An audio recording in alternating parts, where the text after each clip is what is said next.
طابت أوقاتكم بكل خير من الفضائية الإريترية. نقدم لكم نشرة الأخبار والمستهل بأبرز العناوين. تدشينالا قادرة على إنتاج 40 طنا من الثلج يوميا بمصوع. مكتب مول بالبحر الأحمر يوزع أكثر من 27 مليون نقفة على شكل قروض. تنفيذ برامج لتحسين معيشة الأشخاص ذوي الإعاقة في أقوردات.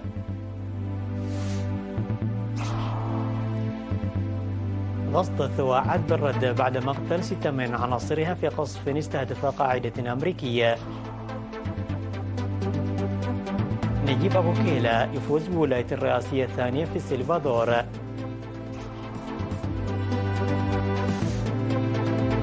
10 قتلى بهجوم مسلح على مركز الشرطة في باكستان. إلى التفاصيل.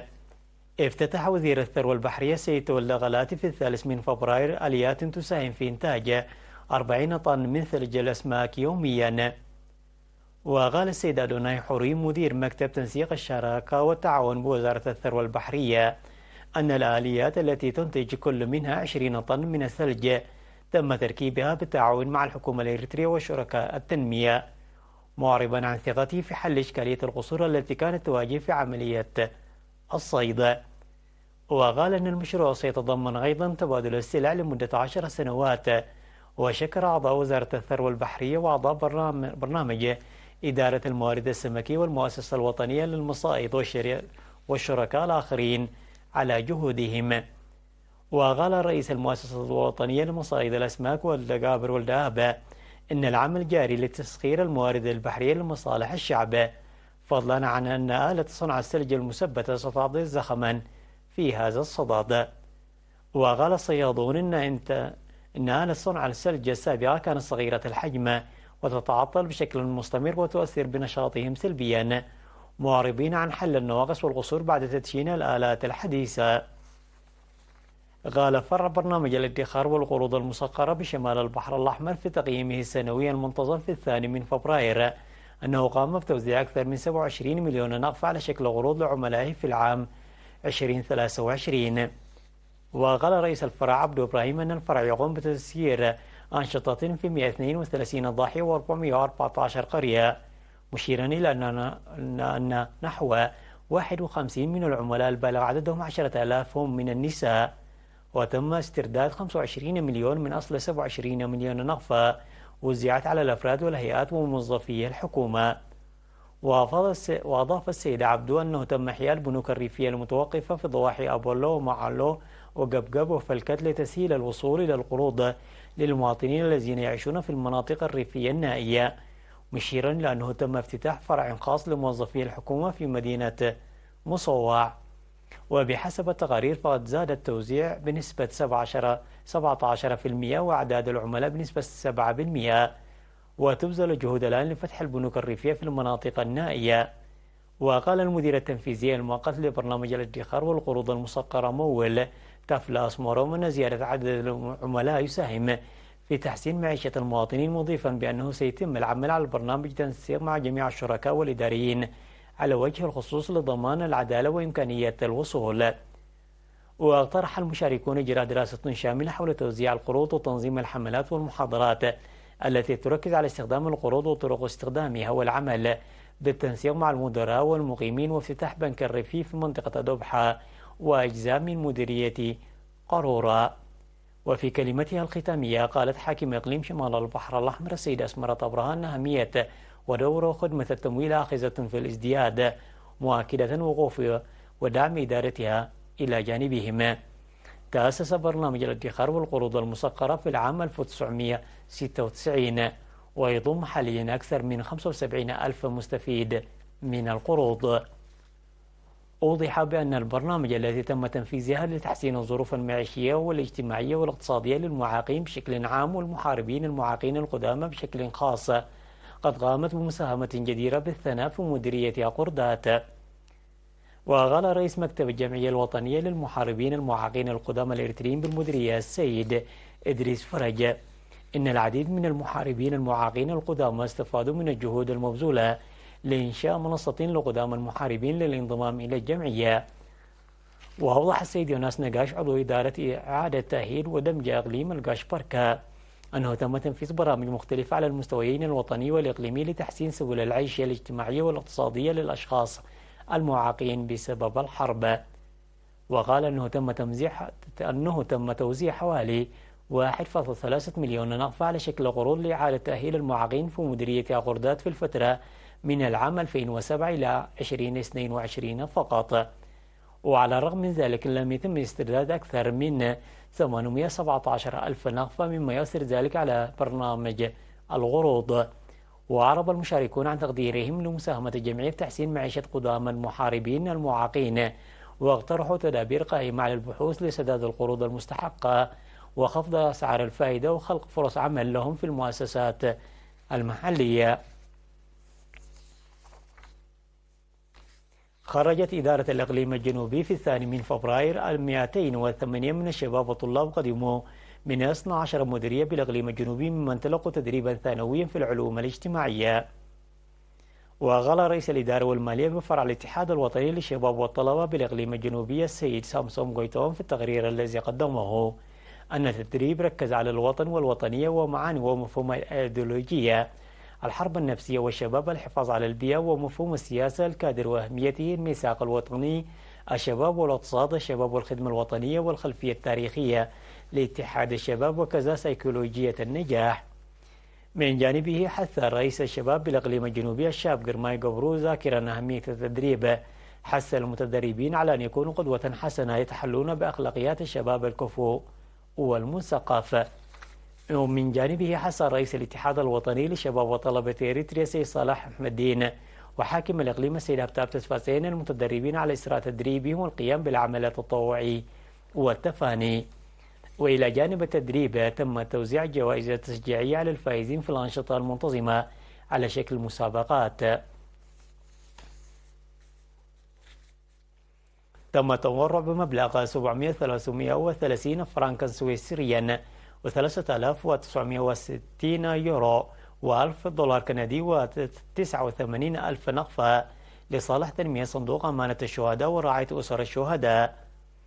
وبحسب المعلومات الواردة من وزارة العمل والرعاية الاجتماعية، فقد تبرع الإريتريون الذين يعيشون في سويسرا وكل من السيد أبتوم زكرياس وقبرية والتخلية ولول كبروم وروزينا تسفاق وأزيابي كالو وتسفلت قبرا وتخل تهيلي وسلومن تادسة وجروم وسامسوم تولي برهان ومنقس تخل مريم، وكذلك مرحويت ميكيل وسناي سيوم تبرع بمبلغ 5760 فرنكا سويسريا لرعاية مجموعة 8 من عائلات من الشهداء. وتبرع مجتمع كانتون برانات تبرع بمبلغ 1570 فرنكا سويسريا لرعاية 4 عائلات من أسر الشهداء.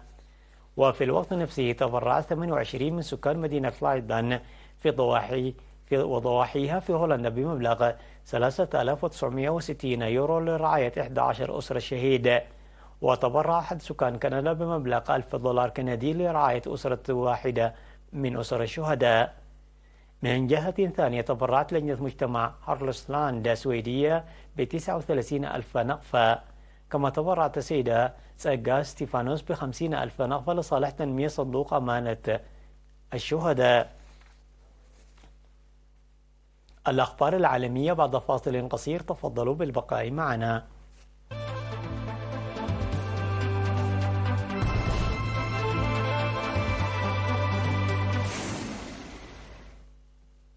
أدى هجوم بطائرة بدون طيار على حقل العمر النفطي، وهو أكبر قاعدة تضم قوات أمريكية في شرق سوريا، إلى مقتل 6 مقاتلين أكراد ينتمون إلى قوات سوريا الديمقراطية المتحالفة مع الولايات المتحدة. وتبنت العملية المقاومة الإسلامية في العراق، وهو الهجوم الأول بعد الضربات الكبيرة التي شنتها الولايات المتحدة على مواقع في سوريا والعراق ضد الميليشيات المدعومة من إيران. وقالت قوات سوريا الديمقراطية التي يقودها الأكراد والمدعومين من الولايات المتحدة أن الهجوم أصاب ساحة تدريب في قاعدة العمر بمحافظة دير الزور شرقي سوريا، واتهمت مرتزقة مدعومين من النظام السوري بتنفيذ الهجوم، ولم يتم الإبلاغ عن وقوع إصابات في صفوف القوات الأمريكية. وفي بيان لها أكدت قوات سوريا الديمقراطية حقا في الرد العسكري المناسب على مصدر الهجوم.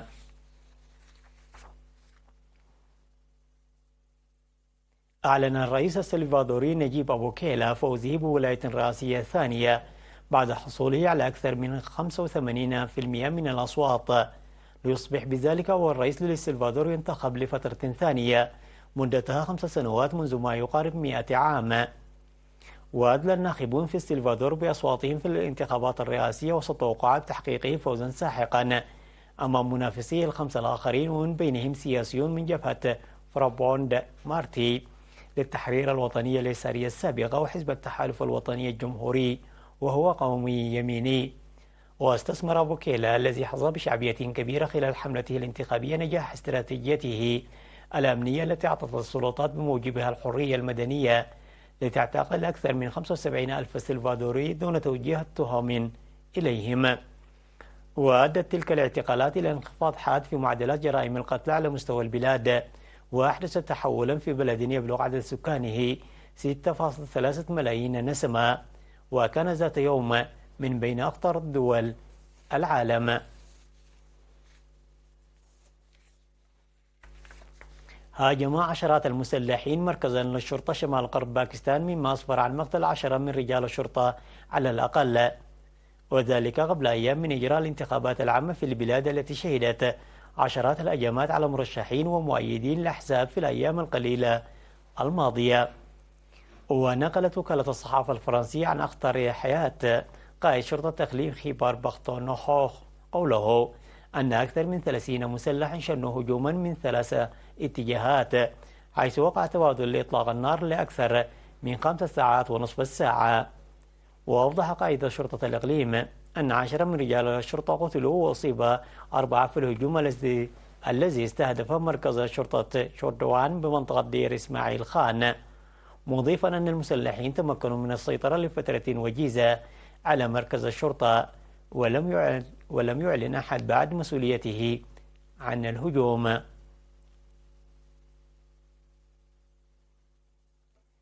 أوضح زعيم الأغلبية في مجلس الشيوخ الأمريكي تشاك شومر أن التصويت الأولي على مشروع القانون سيتم في موعده، لكنه يواجه معارضة من الحزبين في الكونغرس. وكشف مجلس الشيوخ الأمريكي عن مشروع قانون يتعلق بحزمة مالية تتعلق بدعم إسرائيل وأوكرانيا وأمن الحدود بقيمة 118 مليار دولار. مشروع القانون سيوفر أيضا المساعدة لأوكرانيا وإسرائيل بعد أشهر من المفاوضات، لكنه يواجه مستقبلا غامضا وسط معارضة من دونالد ترامب والجمهوريين المتشددين. وأشار المصدر إلى أن 10 مليارات دولار إضافية ستخصص لتوفير المساعدات الإنسانية للمدنيين في غزة والضفة الغربية وأوكرانيا.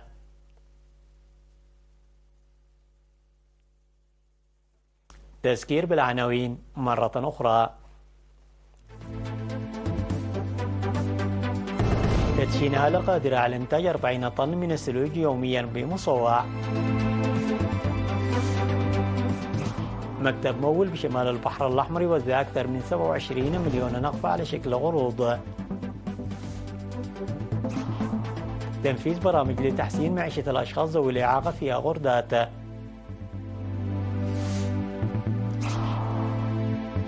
قصد تتوعد بالرد على مقتل 6 من عناصرها في قصف استهدف قاعدة أمريكية. نجيب أبوكيلا يفوز بولاية الرئاسية الثانية في السلفادور.